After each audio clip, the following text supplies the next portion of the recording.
సదాశివసమారంభాం శంకరాచార్యమధ్యమాం అస్మదాచార్యపర్యంతాం వందే గురుపరంపరాం. హరి ఓం శ్రీ గురుభ్యో నమః. హరి ఓం. ఈరోజు మనం పంచదశలోని 5వ అధ్యాయం సంగ్రహంగా చూద్దాం. ఈ అధ్యాయం పేరు మహావాక్య వివేక ప్రకరణం. ఇది పంచదశలోని అన్ని అధ్యాయాల్లోకి అతి చిన్న అధ్యాయం. కేవలం 8 శ్లోకాలు మాత్రమే ఉన్నాయి. ఈ 8 శ్లోకాలు 4 మహావాక్యాల్ని వివరిస్తూ ఉంటాయి. వివరణ అంటే బాగా గహనంగా వివరణ ఉండదు. వాటి అర్థాన్ని బోధిస్తూ 2 శ్లోకాలు ఒక్కొక్క మహావాక్యాన్ని తీసుకుని వర్ణిస్తూ ఉంటుంది. 2 శ్లోకాల్లో మహావాక్య వివరణ చేశారు విద్యారణ్యుడు. మహావాక్యము అంటే జీవాత్మ పరమాత్మ ఐక్య బోధక వేదవాక్యం. ఇది వేదాంతంలోని సారభూతమైనటువంటి విషయము. జీవుడు ఈశ్వరుడు ఆ పారమార్థిక దృష్ట్యా ఒకటే అనే విషయమే మహావాక్యం. ఇక్కడ ముఖ్యంగా అంటే పారమార్థికంగా చూస్తే ఇద్దరూ ఒకటే అని చెప్పడం ఈ మహావాక్యం యొక్క ముఖ్యమైనటువంటి విషయం. ఇది ఎందుకు అంత ముఖ్యమైనటువంటి విషయం అంటే మన అనుభవంలో జీవాత్మ వేరు, పరమాత్మ వేరు. వేదాంతం కూడా అనుభవంలో జీవాత్మ వేరు, పరమాత్మ వేరు అంటుంది. ఈ విషయాన్ని దయానంద సరస్వతి చాలా చక్కగా మనకి వివరిస్తారు. మనకి మ్యాథమెటిక్స్లో ఈక్వేషన్స్ వస్తూ ఉంటాయి. ఆ ఈక్వేషన్స్కి ఎడం వైపు, కుడివైపు 2 వైపులా కొన్ని పదాలు ఉంటాయి. ఎడం వైపుని LHS అంటారు, కుడివైపుని RHS అంటారు. ఆ ఎడం వైపు ఉండేటటువంటి పదాలు, కుడివైపు ఉండేటటువంటి పదాలు 2 ఒకే విధంగా ఉన్నట్టయితే ఈక్వేషన్ రాయనవసరం లేదు అంటారు స్వామీజీ. ఉదాహరణకి 9 = 9 అనే దానికి ప్రత్యేకించి మనం ఒక సమీకరణాన్ని రాయనవసరం లేదు. అది అందరికీ తెలిసిన విషయమే. అలాగే అవి 2 ఈక్వల్ కానట్టయితే, అవి 2 సమం కానట్టయితే అక్కడ సమీకరణం పొసగదు. ఉదాహరణకి 9 = 8 అని రాయలేం. కాబట్టి ఒక ఈక్వేషన్ రాస్తున్నాము అంటే అవి ఎడమవైపు ఉండేటటువంటి పదాలు, కుడివైపు ఉండేటటువంటి పదాలు చూడ్డానికి భిన్నంగా ఉన్నా కూడా వాటి సారము ఒకటే అని దాని అర్థం. ఉదాహరణకి 5 + 3 = 9 - 1. మళ్ళీ చెప్తున్నాను, 5 + 3 = 9 - 1 అని ఒక సమీకరణం ఉంది. ఈ సమీకరణంలో మీకు ఎడమవైపు ఉండేటటువంటి అంకెలు 5, 3, కుడివైపు ఉండేటటువంటి అంకెలు 9, 1. ఈ అంకెలు బొత్తిగా పోలిలేవు. ఎడమవైపు ఉండేటటువంటి అంకెలకి కుడివైపు ఉండేటటువంటి అంకెలు పూర్తిగా భిన్నంగా ఉన్నాయి. పైగా వాటి మధ్య ఉండేటటువంటి ఆ గుర్తు ఎడంవైపు ప్లస్ అని ఉంది, కుడివైపు మైనస్ అని ఉంది. బొత్తిగా ఇవి 2 పోలిలేవు. ఎడంవైపు ఉండేటటువంటి ఆ పదాలు, కుడివైపు ఉండేటటువంటి పదాలు పూర్తిగా భిన్నంగా ఉన్నాయి. అయితే మరి సమీకరణాన్ని ఎలా రాయగలిగాము అంటే మీకు అందరికీ తెలిసిన విషయమే. 5 + 3 5, 3 కలిపితే 8 వచ్చింది. ఇది ఎడంవైపు ఉండేటటువంటి విషయం. కుడివైపు ఉండేటటువంటి విషయం ఏమిటి? 9 - 1. 9లోంచి 1 తీసేస్తే 8. కాబట్టి ఎడం వైపు 8 వస్తుంది, కుడివైపు కూడా 8 వస్తుంది. కాబట్టి ఈ సమీకరణం పొసుగుతోంది. ఇక ఈ సమీకరణం సరిగ్గానే ఉంది. కానీ చూడ్డానికి ఎలా ఉంది? చూడ్డానికి ఎడం వైపు భిన్నంగాను, ఎడం వైపు కుడివైపు రెండు భిన్న భిన్న పదాలతోటి మనకి అందివ్వబడింది. కానీ వాటిని మనం పరిశీలన చేసిన తర్వాత రెండు ఒకటే అనేటటువంటి విషయం తేలింది. ఇదే మాదిరిగా ఇక్కడ మనకి జీవాత్మ పరమాత్మ అవి రెండు ఒకే మాదిరిగా ఉన్నట్టయితే, రెండు ఒకటే అయినట్టయితే, చూడ్డానికి కూడా ఒకటే, అన్ని విధాల ఒకటే అయినట్టయితే మనకి ఈ మహావాక్యం రాయని అవసరం లేదు. అలాగే అవి రెండు భిన్నంగా ఉన్నట్టయితే మహావాక్యం యొక్క ఆవశ్యకత లేదు. ఇప్పుడు అవి చూడడానికి భిన్నంగా ఉన్నా వాటి లక్ష్యార్థము ఒకటే, వాటి సారము ఒకటే, వాటి అధిష్టానం ఒకటే అని చెప్పడమే ఈ మహావాక్యం యొక్క ఉద్దేశ్యం. అయితే ఇది అర్థం చేసుకోవడానికి వేదాంతం ఈ సాధకులకి సాధన చతుష్టయ సంపత్తి కావాలి అంటుంది. అంటే వాళ్ళు కర్మయోగము, ఉపాసన యోగము, శ్రవణం, మననం, నిధిధ్యాసనం చేయాలి అంటుంది. వేదం మాత్రం ఈ విషయం చెప్పడానికి ఎక్కువ టైం తీసుకోదు. దీన్ని మనం వివరించాలంటే ఎక్కువ టైం తీసుకోదు.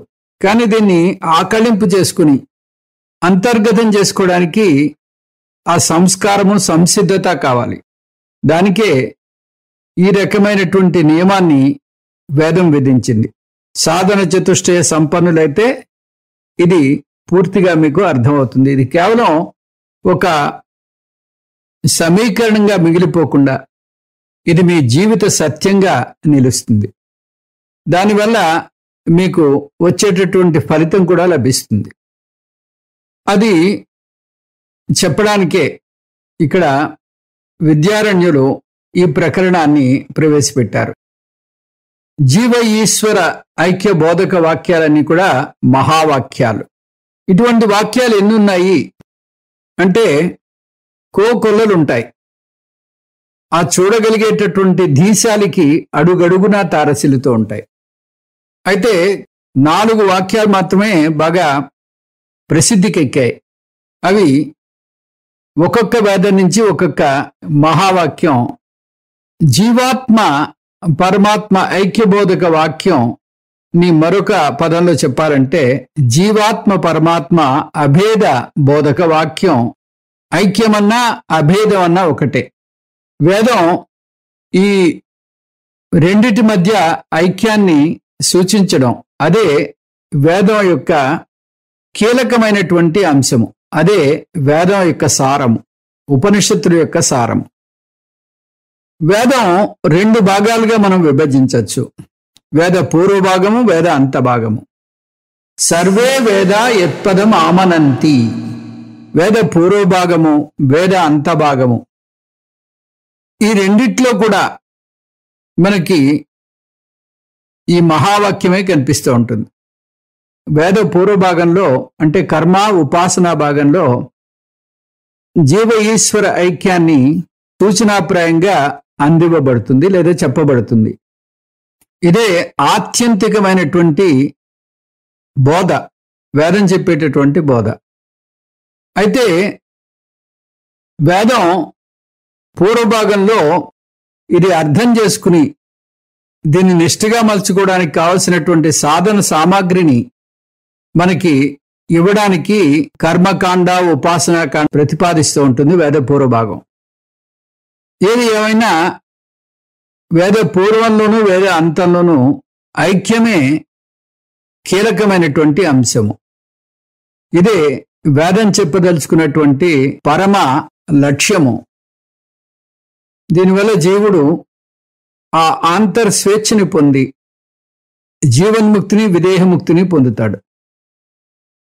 వేదపూర్వము మనకి సంసిద్ధతని, సంస్కారాన్ని కలుగజేసి జ్ఞాన యోగ్యతని అందిస్తుంది. అందుకని అది సాక్షాత్తుగా మీకు ఈ జ్ఞానాన్ని ఇవ్వదు. అది కూడా ఈ మోక్ష సాధనమైనటువంటి ఆత్మ విద్యను బోధించదు. మోక్షం కావాలి అంటే ఆ భేద బుద్ధిని వదులుకోవాలి. అందుకని ఈ పరంపరలో వచ్చినటువంటి ఆచార్యులందరూ కూడా ఈ వేదం యొక్క తాత్పర్యం ఐక్యము, అదే మూల అంశము అంటూ దాన్ని ఎలా చెప్పాలి అనే విషయం మీదే వారి యొక్క పూర్తి శక్తి అంతా వినియోగిస్తారు. దీనికి ప్రత్యేకంగా ఉపనిషత్ భాగాన్ని ఎంచుకుంటారు. ఎంచుకుని ఆ ఉపనిషత్ భాగంలో ఆ చెప్పబడినటువంటి ఐక్యాన్ని ఆ గురువు శిష్యులకి బోధిస్తాడు. ఆ బోధించేటప్పుడు ఆ శిష్యుడు తనే ఆత్మను, తనే ఆ బ్రహ్మ అని తెలుసుకునేలాగా గురువు చేయగలగాలి. అది బ్రహ్మనిష్టా గురువు అయినటువంటి ఆ ధీశాలి అయినటువంటి గురువుకి మాత్రమే సాధ్యమవుతుంది. ఇది ఇందులో కీలకమైనటువంటి అంశం. మిగతా విషయాలన్నీ సృష్టి ప్రకరణము, తర్వాత కర్మయోగము, ఉపాసనా యోగము, ఇవన్నీ కూడా జ్ఞాన యోగ్యతకి తోడ్పడేటటువంటి విషయాలు. ఇందులో ఈ ఆత్మవిచారణకి అనేక అంశాలు సూచించబడతాయి. పంచకోశ వివేకం అది ఒక ఉపనిషత్తులో ఉంటే, అవస్థాత్రయ విశ్లేషణ మరొక ఉపనిషత్తులో ఉంటుంది. ఈ విధంగా సృష్టి అనేది ఒక ఉపనిషత్తులో ఉంటుంది. ఒక ఉపనిషత్తులో ఇచ్చినటువంటి విషయం మరొక ఉపనిషత్తులో ఉండకపోవచ్చు.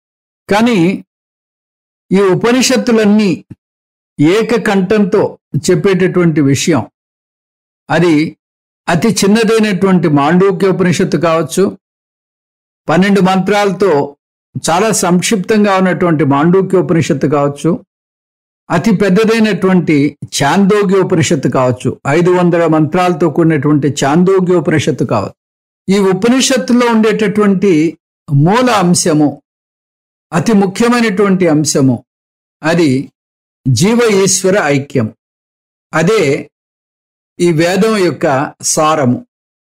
అదే ఉపనిషత్తులు చెప్పదలుచుకున్నటువంటి కీలకమైనటువంటి విషయం. ఈ ఉపనిషత్సు ఐక్యం బోధించడానికి ఒక ప్రత్యేకమైనటువంటి పద్ధతిని వాడుతుంది. అందుకని ఒక్కొక్క ఉపనిషత్తు నుంచి ఒక్కొక్క మహావాక్యాన్ని ఉదాహరణగా తీసుకున్నారు.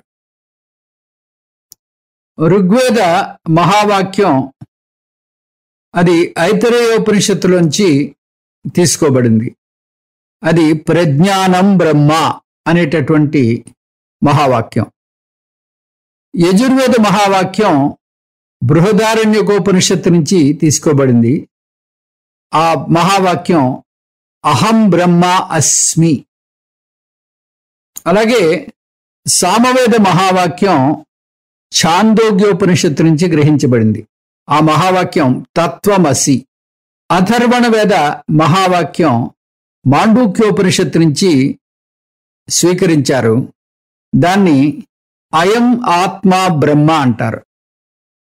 ఇప్పుడు ఈ 4 మహావాక్యాలు మాత్రమే ఉన్నాయని మీరు భ్రమపడకూడదు. చాలా మహావాక్యాలు, కోకొల్లలు మహావాక్యాలు మీకు వేదం అంతా కూడా అనుస్యూతంగా నడుస్తూ ఉంటాయి. తైత్రీయోపనిషత్తులో కనిపిస్తాయి, ముండకోపనిషత్తులో కనిపిస్తాయి.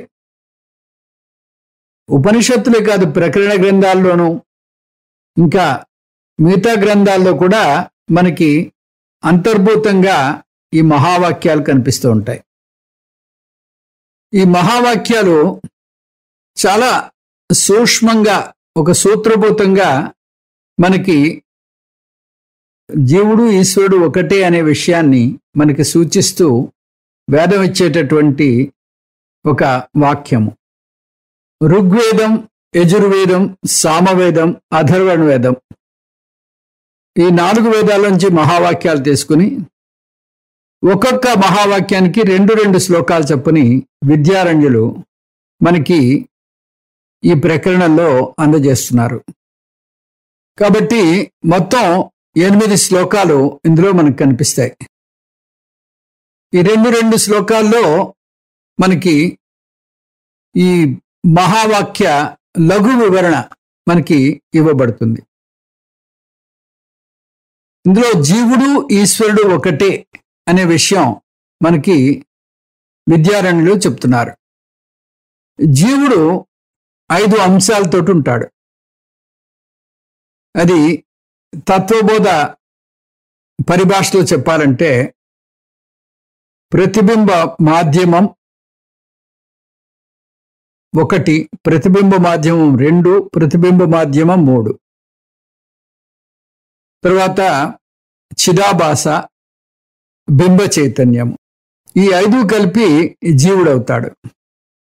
అంటే ప్రతిబింబ మాధ్యాలు 3 అని చెప్పాం కదా. ఈ ప్రతిబింబ మాధ్యమాలు 3 ఏమిటంటే శరీరత్రయాలు. అవి స్థూల శరీరము, సూక్ష్మ శరీరము, కారణ శరీరము. స్థూల శరీరము, సూక్ష్మ శరీరము, కారణ శరీరము. బింబ చైతన్యము, ఇంకా ప్రతిబింబ చైతన్యము లేదా చిదాభాస. ఇది జీవుడు. ఇంకా ఈ చిదాభాసనే ప్రతిబింబ చైతన్యం అని కూడా అంటూ ఉంటాం. బింబ చైతన్యాన్ని చిత్ అని కూడా అంటూ ఉంటాం. చిత్, చిదాభాస. స్థూల శరీరము, సూక్ష్మ శరీరము, కారణ శరీరము, చిదాభాస, చిత్. ఈ 5 కలిపి జీవుడవుతాడు, జీవాత్మ. ఇప్పుడు ఇలాగే ఇది వ్యష్టి. వ్యష్టి అంటే జీవుడికి సంబంధించినటువంటి విషయం. సమష్టి అంటే పరమాత్మకి సంబంధించినది. ఇప్పుడు ఈశ్వరుడు లేదా పరమాత్మకి సంబంధించిన విషయంలో మళ్ళీ 5 ఉంటాయి. 5 ఏమిటి? స్థూల ప్రపంచము అంటే ఈ విశ్వమంతా ఈ విశ్వమంతాను, సూక్ష్మ ప్రపంచము, ఇంకా కారణ ప్రపంచము. కారణ ప్రపంచం అంటే మాయ. కారణ శరీరము, కారణ ప్రపంచము, వీటిని మిథ్య లేదా మాయ అంటాం. ఈ కారణ శరీరం అవిద్యతో చేయబడింది. కారణ ప్రపంచం మాయతో చేయబడింది. ఈ రెండిటికి మధ్యలో వ్యత్యాసం ఏమిటి అంటే వ్యష్టి సంచిత కర్మ వల్ల కారణ శరీరం నుంచి సూక్ష్మ శరీరము, స్థూల శరీరము ఉత్పన్నమవుతాయి. సమష్టి సంచిత కర్మ వల్ల కారణ ప్రపంచం నుంచి ఈ స్థూల ప్రపంచము, సూక్ష్మ ప్రపంచము ఏర్పడతాయి. ఒకటి మైక్రోసీడు, రెండోది మ్యాక్రోసీడు. కాబట్టి వీటిలో వ్యత్యాసం ఆ మాధ్యమాలను బట్టి ఉంది. ఆ తర్వాత వాటిలో ప్రతిబింబించేటటువంటి ఆ ప్రతిబింబ చైతన్యంలో కూడా వ్యత్యాసం కనిపిస్తోంది.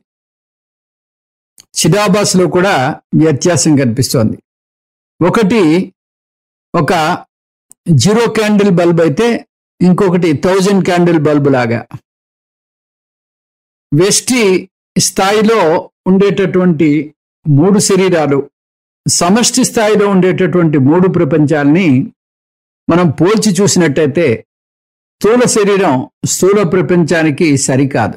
స్థూల ప్రపంచం వ్యష్టికి సంబంధించినది, ఒక వ్యక్తికి సంబంధించినది. స్థూల శరీరం ఒక వ్యష్టికి సంబంధించినది లేదా ఒక వ్యక్తికి సంబంధించినది.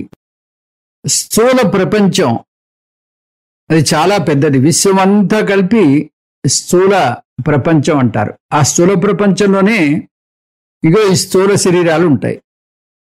కాబట్టి స్థూల శరీరం చాలా పెద్దది, స్థూల ప్రపంచం చాలా పెద్దది, స్థూల శరీరం చిన్నది.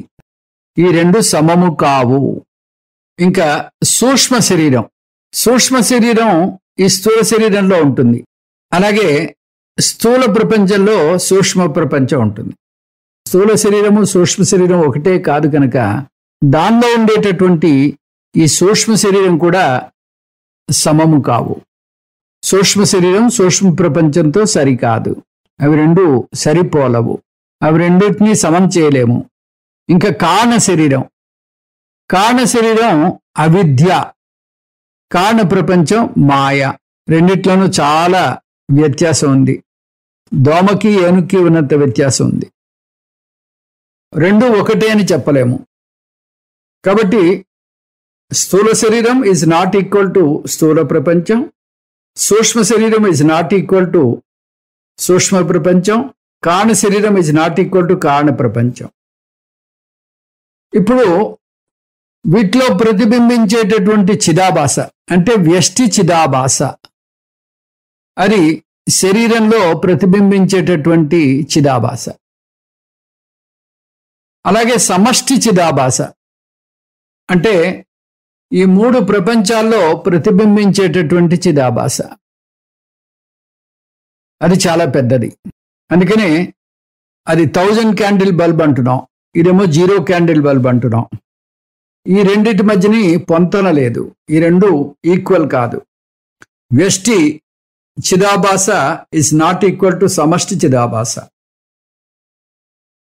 ఇప్పుడు ఇవన్నీ ఈక్వల్ కాదు అన్నప్పుడు మరి ఈక్వల్ అనేది ఏమిటి అంటే ఆ చిత్ మాత్రమే. ఆ చిత్తులో ఊరికే మనం పదాలు వాడుతున్నాం, వ్యష్టి చిత్తు సమష్టి చిత్తు అని పదాలు వాడచ్చు, కానీ నిజానికి చిత్ అనేది ఒకటే ఉంది. అది ఏకం నిత్యం సారం సత్యం, అది అనేకం లేదు. కాబట్టి ఆ వ్యష్టి బింబ చైతన్యము సమష్టి బింబ చైతన్యము రెండు ఒకటే. వాడడానికి మాత్రమే వ్యష్టి సమష్టి అనే పదాలు ఆ విశేషణాలు వాడుతున్నాం, నిజానికి చిత్ ఒకటే. కాబట్టి ఇక్కడ జీవుడు ఈజ్ ఈక్వల్ టు ఈశ్వరుడు అన్నప్పుడు మనం ఈ చిత్తుని దృష్టిలో పెట్టుకుని మాట్లాడుతున్నాం, చిత్ పరంగా మాట్లాడుతున్నాం. ఆ చిత్ కోణంలో మీరు కానీ చూసినట్టయితే, జీవుణ్ణి ఈశ్వరుని చూసినట్టయితే జీవుడు ఈశ్వరుడు ఒకటే, జీవుడు ఈశ్వరుడు ఒకటే. ఇది వేదాంతం చెప్పదలుచుకుంది. ఈ వేదాంతం అనేక రకాలైనటువంటి దృక్కోణాల్లో వివిధమైనటువంటి ప్రక్రియలను ప్రవేశపెట్టి పంచకోశ వివేకమని, నేతి నేతి అంటూ బృహదారణ్యకంలో, దృగ్దృశ్య వివేకం అంటూ ప్రకరణ గ్రంథాల్లో, తర్వాత అవస్థాత్రయం విశ్లేషణ మాండూక్యంలో, ఈ విధంగా అనేక రకాలైనటువంటి కోణాల్లో మన్ని ఆలోచింపజేసి ఈ జీవుడు ఈశ్వరుడు ఇద్దరూ ఒకటే, ఎసెన్షియల్లీ దే ఆర్ వన్ అంటే సారభూతంగా మీరు చూసినట్టయితే ఆ సారం, ఇద్దరిలో ఉండేటటువంటి సారము, ఆ లక్ష్యము, ఆ మూలము, మూల వస్తువు ఒకటే అని చెప్తుంది. ఆ మూల వస్తువు అదే చైతన్యము. ఆ చైతన్యం పరంగా ఇవి రెండు ఒకటే అని మనకి ఈ వేదాంతం పదే పదే చెప్తూ ఉంటుంది. అయితే ఇప్పుడు మీరు కానీ మళ్ళీ మొదటికి వెళ్ళినట్టయితే జీవుల్లో 5 అంశాలు ఉన్నాయి, పరమాత్మలో 5 అంశాలు ఉన్నాయి. జీవుల్లో ఉండేటటువంటి 5 అంశాలు ఏమిటి? స్థూల శరీరము, సూక్ష్మ శరీరము, కారణ శరీరము, చిదాభాస, వ్యష్టి చిదాభాస, తర్వాత బింబ చైతన్యము. పరమాత్మలో ఉండేటటువంటి 5 అంశాలు ఏమిటి? స్థూల ప్రపంచము, సూక్ష్మ ప్రపంచము, కారణ ప్రపంచము, సమష్టి చిదాభాస, బింబ చైతన్యము. ఇందులో ఒక బింబ చైతన్యం తప్పితే ఈ 4 అంశాలు భిన్నంగా ఉన్నాయి. 4 అంశాలు భిన్నంగా ఉన్నాయి. మరి 4 అంశాలు భిన్నంగా ఉండి ఒక్క అంశం మాత్రమే సమంగా ఉంటే జీవుడు ఈజ్ ఈక్వల్ టు ఈశ్వరుడని ఎలా అంటాము? మనకి ఈ ప్రజాస్వామ్య జీవనంలో ఏది సంఖ్య ఎక్కువ ఉంటే దానికే ప్రాధాన్యం ఇస్తాం. అంటే ఇక్కడ జీవుల్లో 4 ఓట్లు అభేదానికి చూపిస్తుంది, 4 ఓట్లు అభేదాన్ని చూపిస్తోంది. అంటే జీవుల్లో పరమాత్మలో 4 ఓట్లు అభేదాన్ని నిర్ణయిస్తున్నాయి. 1 ఓటు మాత్రం ఏకత్వాన్ని నిర్ణయిస్తున్నాయి. కాబట్టి మెజారిటీ ఉన్నటువంటి అభేదాన్నే మీరు స్థిరపరచాలి, కానీ భేదాన్ని 4 అంశాలు భేదాన్ని సూచిస్తున్నాయి. జీవుడిలోను 4 ఓట్లు, 4 అంశాలు, 4 ఓట్లు పరమాత్మలోను జీవుడిలోను భేదాన్నే సూచిస్తున్నాయి. 1 ఓటు మాత్రమే, 1 అంశం మాత్రమే జీవుల్లోనూ పరమాత్మలోనూ ఏకత్వాన్ని సూచిస్తున్నాయి. అలాంటప్పుడు ప్రజాస్వామ్యం దృష్ట్యా మీరు చూసినట్టయితే జీవుడు ఈశ్వరుడు ఇద్దరూ సమము కాదు అని చెప్పాలి. దానికి భిన్నంగా జీవుడు ఈశ్వరుడు ఒకటే అంటున్నారు. ఇది ఎంతవరకు సబబు అనే ప్రశ్న ఉదయిస్తుంది. అందులో మనమంతా ప్రజాస్వామ్యంలో జీవిస్తున్నాం. మరి దీనికి సమాధానం ఏమిటి అంటే, శంకర భగవత్పాదులు ఆ విషయం నేను ఆలోచించలేదు అనుకున్నారా? నేను ఎప్పుడూ ఆలోచించాను అని ఆయన దానికి సమాధానం ఇస్తున్నారు. మీరు చెప్పే ఈ 4 అంశాలు, ఆ 4 అంశాలు అవి సత్యమా మిథ్య అని ఎదురు ప్రశ్న వేస్తారు. అంటే స్థూల శరీరము, సూక్ష్మ శరీరము, కారణ శరీరము, చిదాభాస, ఈ 4, అలాగే స్థూల ప్రపంచము, సూక్ష్మ ప్రపంచము, కారణ ప్రపంచము, చిదాభాస, ఇటు 4 అటు 4, ఈ 8 అంశాలు కూడా అవి మిథ్యా స్థాయికి మాత్రమే చెంది ఉన్నాయి. అవి సత్యము కావు. ఒక కాలంలో వస్తున్నాయి, ఒక కాలంలో వెళ్ళిపోతున్నాయి. అవి పరతంత్రము. అవి వాటి మనుగడ ఆ ఆత్యంతికమైనటువంటి ఉనికి, ఆ సత్యమైనటువంటి ఆ చైతన్యం మీద ఆధారపడి ఉన్నాయి. చైతన్యం లేకపోతే ఈ 4 అంశాలు లేవు.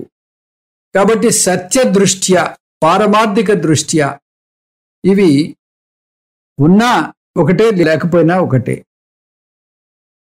ఇది సత్య వస్తువు కాదు కాబట్టి, ఈ 8 అంశాలు సత్య వస్తువులు కాదు కాబట్టి వీటి మధ్య భేదం ఉన్నా కూడా లేనట్టే లెక్క.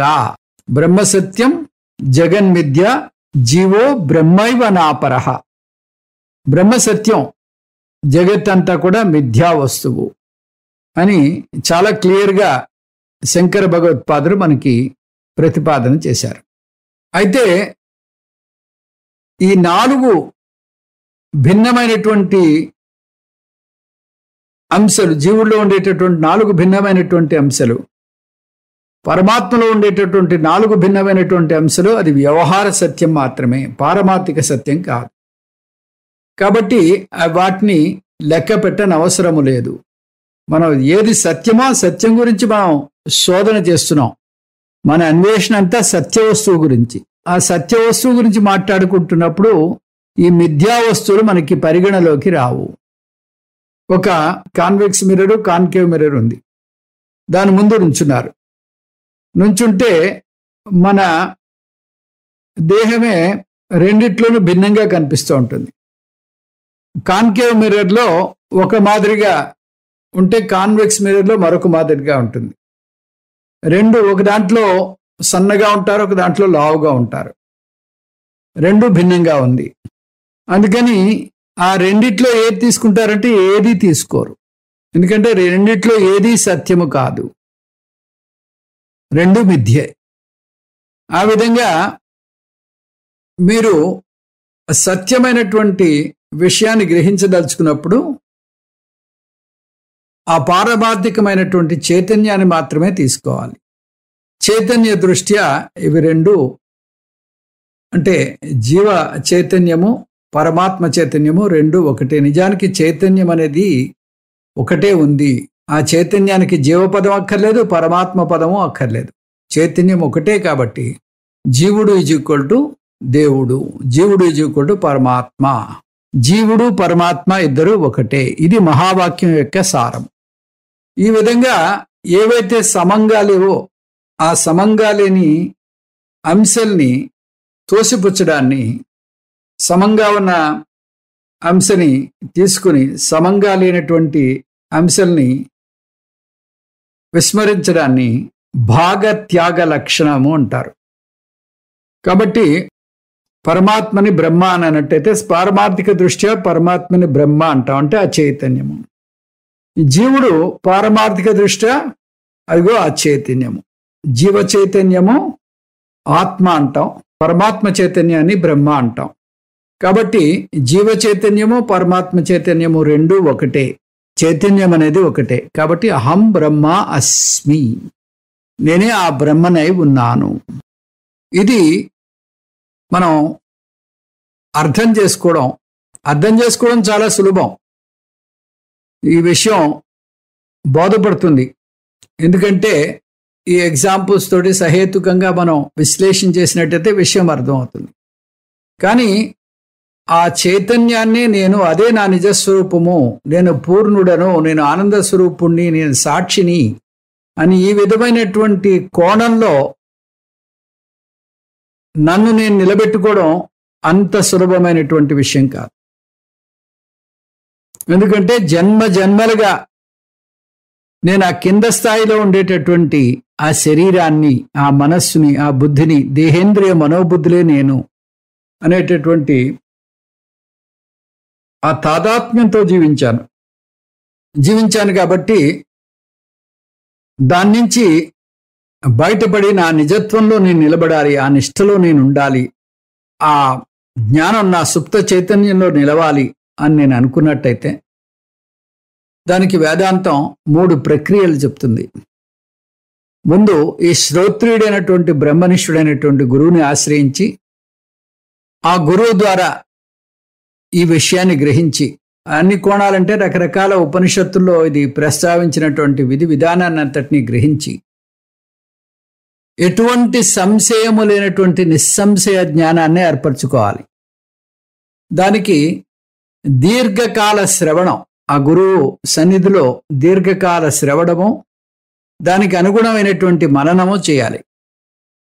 ఈ మననం అంటే మీకు వచ్చినటువంటి సంశయాల్ని మీ తోటి విద్యార్థులతో చర్చించి కానీ, లేదా మీకు మట్టుకు మీరు విశ్లేషణ చేసుకుని కానీ, లేదా గురువునే సాక్షాత్తుగా అడిగి తెలుసుకుని కానీ అవి పరిష్కరించుకోవాలి. ఎటువంటి సంశయాలు లేకుండా నిస్సంశయమైనటువంటి జ్ఞానాన్ని ఆర్జించాలి.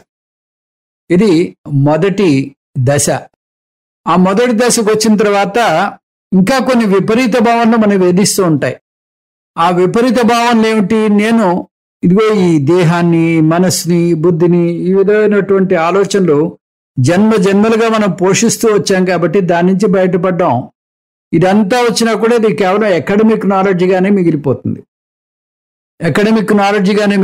కాబట్టి దీని నుంచి మనం ఆ పూర్తి విజ్ఞానాన్ని పొందాలి అని అనుకున్నట్టయితే దానికి నిధిధ్యాసనం చాలా అవసరం. ఆ నిధిధ్యాసనం వల్ల మనకి ఆ జ్ఞానము అది మన సుప్త చేతనంలో నిలబడి మనకి నిష్ఠగా, సహజమైనటువంటి నిష్ఠగా మారుతుంది. మొట్టమొదటిగా ఒక ఆచార్యుణ్ణి, శ్రోత్రియుడైనటువంటి బ్రహ్మనిష్ఠుడైనటువంటి ఆచార్యుణ్ణి మనం ఆచార్యుని ఎన్నుకుని, ఆ ఆచార్యుడు కూడా వేదమే ప్రమాణము అన్నట్టుగా ఉండాలి. తన పురుష బుద్ధిలో చెప్పకూడదు. అది చాలా ముఖ్యమైనటువంటి విషయం. చాలామంది ఆచార్యులు మనకి తారసరితో ఉంటారు. ఆచార్యులు వారి సొంత ఆలోచన ప్రవేశపెట్టి రకరకాల శాస్త్రాల్ని ప్రచారం చేస్తూ ఉంటారు. అటువంటి బోధనలో పడిపోకుండా, ఒకసారి అటువంటి ఆ బోధనలో పడిపోయారంటే దాని నుంచి బయటికి రావడం కష్టం. ఆ బోధనలో కానీ మీరు ఉన్నట్టయితే వాళ్ళు అంటారు వేదం అనవసరం, నేను చెప్పేదే ఫైనల్, వేదం అనేది ఎప్పుడూ పాత చింతకాయ పచ్చడి, ఇంకా దాన్ని పట్టుకుని వెళ్ళాడకూడదు, ఈ విధమైనటువంటి మాటలు మాట్లాడి మిమ్మల్ని పూర్తిగా ఆ భ్రాంతిలో పడేస్తారు. భ్రాంతిలో పడేసి ఈ మనుష్య జీవితాన్ని పూర్తిగా నాశనం చేసుకుంటారు, మీ జీవితాన్ని కూడా నాశనం చేసేస్తారు. కాబట్టి అటువంటి ఆ తప్పుదోవలో పడకుండా మీ గురువు వేదాన్ని అనుసరిస్తున్నాడా లేదా అది ముందు గమనించండి. వేదమే ప్రమాణంగా ఎంచుకున్నటువంటి గురువు, శ్రోత్రియ బ్రహ్మనిష్ఠుడైనటువంటి గురువుని సమీపించి నాకు ఈ బ్రహ్మ విద్య కావాలి, బ్రహ్మ విద్య నేర్పండి అని అర్థించాలి. అలా అర్థించినట్టయితే ఆ గురువుగారు ఈ ప్రస్థానత్రయ బోధన చేస్తారు. ఈ విధంగా ఈ వేదంలో ఉండేటటువంటి అతి ముఖ్యమైనటువంటి అంశము సోహం, అహం సహ, నేనే ఆ బ్రహ్మను అని చెప్పడం అనమాట. నేనే ఆ బ్రహ్మను అని చెప్పడం వల్ల ఇది ఆ తాత్పర్య నిర్ణయం. దానికి 8 అంశాలు ఉంటాయి. ఆ తాత్పర్యం నిర్ణయం చేయడానికి 8 అంశాలు ఉంటాయి. దీని యొక్క తాత్పర్యం ఏమిటి? తాత్పర్యం సోహం మాత్రమే. ఆ సోహం అనేది మనం తెలుసుకోవాలి. నేనే ఆ బ్రహ్మను అనే విషయం తెలుసుకుని ఆ నిష్టలో ఉన్నట్టయితే మీకు జీవన్ముక్తి, తదనంతరం విదేహముక్తి లభిస్తుంది. ఇది కాదు అని చెప్పడానికి స ఆత్మ తత్వమసి శ్వేతకేతు అని వస్తుంది. స ఆత్మ తత్వమసి శ్వేతకేతు అనే చోట పూర్వపక్షులు దీన్ని స ఆత్మ తత్వమసి శ్వేతకేతు, తత్వమసి దగ్గర తా దగ్గర ఆ చేర్చి అతత్వమసి శ్వేతకేతు అని 8 సార్లు చెప్పాడు అంటారు. ఇది సరైనది కాదు. ఎందుకంటే ఇది కేవలం అక్కడ ఆ చేర్చినంత మాత్రాన్ని అంతకు ముందు చెప్పినటువంటి విషయము, తర్వాత చెప్పబోయేటటువంటి విషయం పూర్వోత్తర పరామర్శ అంటారు. ఆ పూర్వోత్తర పరామర్శ వల్ల మనకి తెలుస్తుంది. ఆ పూర్వోత్తర పరామర్శలో ఇది నిజము కాదు అని మనకి ఆ విషయం తేడతెల్లమవుతుంది. కేవలం కావాలని యాడ్ చేసినటువంటి ఆకారం తప్పితే అతత్వమసి శ్వేతకేతు కాదు, ఇది తత్వమసి శ్వేతకేతు. స ఆత్మ తత్వమసి శ్వేతకేతు, స ఆత్మ అతత్వమసి శ్వేతకేతు కాదు అనే విషయం మనకి చాలా చక్కగా బోధపడుతుంది. అది మనం ఆ ఎన్నుకునేటటువంటి గురువు ఆ శాస్త్రాన్ని పూర్తిగా ఔపోసన పెట్టినవాడైతే ఇటువంటి విషయాలు చాలా సునాయాసంగా మనకి చెప్పగలుగుతాడు.